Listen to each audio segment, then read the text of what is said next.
Many of Saddam's crimes, however, are extremely well documented. You see the archives? Okay. In the archives of a new museum being set up in Baghdad, the victims beg for mercy. Saddam's brother orders them beaten unconscious. Another victim is more swiftly dispatched, an explosive placed in his shirt pocket.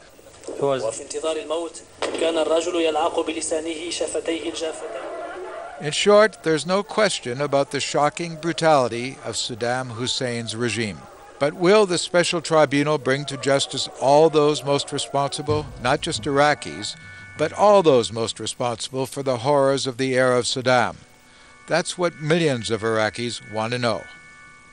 I want to know what happened between the U.S. government and the Iraqi government, and what role the U.S. government had played in supporting Saddam Hussein.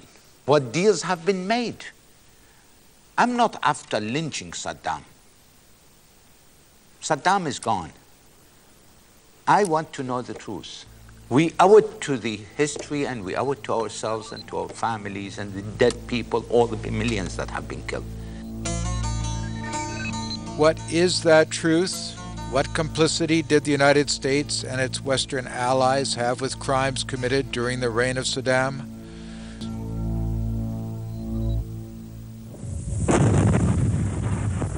Saddam will be charged with launching a bloody war of aggression against Iran in 1979. But last July, Saddam rejects all guilt. For him, it was nothing more than a normal event. That normal event lasted for 8 terrible years and resulted in the deaths of 1 million people. And there are those who charge that, from the start, it was the United States and its allies who supported that war against Iran and its feared fundamentalist leader, Ayatollah Khomeini.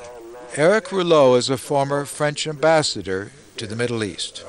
Khomeini frightened everyone in the West. French interests were severely hit at the time. And it goes without saying that all action against Iran would be welcome in Washington. There's no doubt that Saddam Hussein was assured of having the support of the West, which he immediately obtained.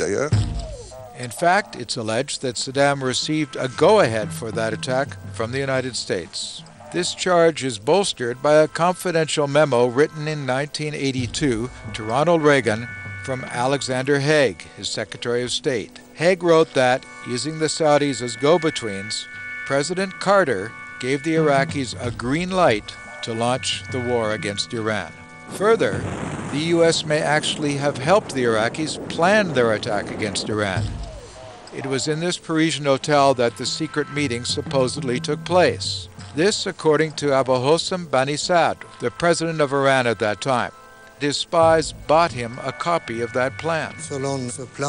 According to this plan, it was in Paris, between the Americans, the Israelis, and the Iraqis, that the plan was prepared to attack Iran in order to smash, if you wish, the force of the Iranian Revolution. But couldn't it have been a counterfeit document, a false plan? The war was made exactly according to the plan.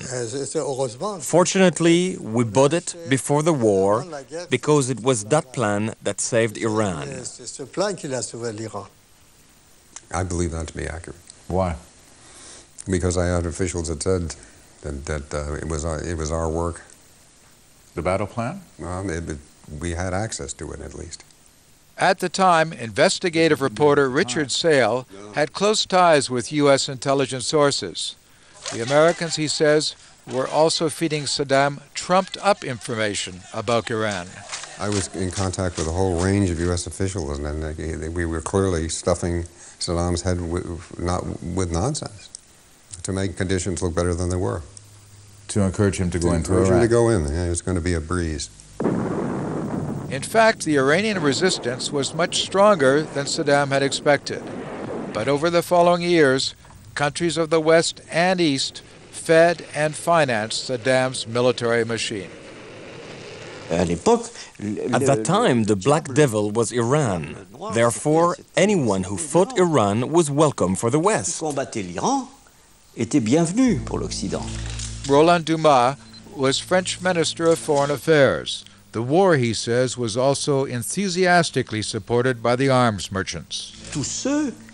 All those who were moved by economic interest. Therefore, it was our military, it was our arms industry. Pierre Marion headed France's Secret Service in 1981. Dassault Aviation, he says, made billions of dollars selling Saddam their most sophisticated fighter, the Mirage.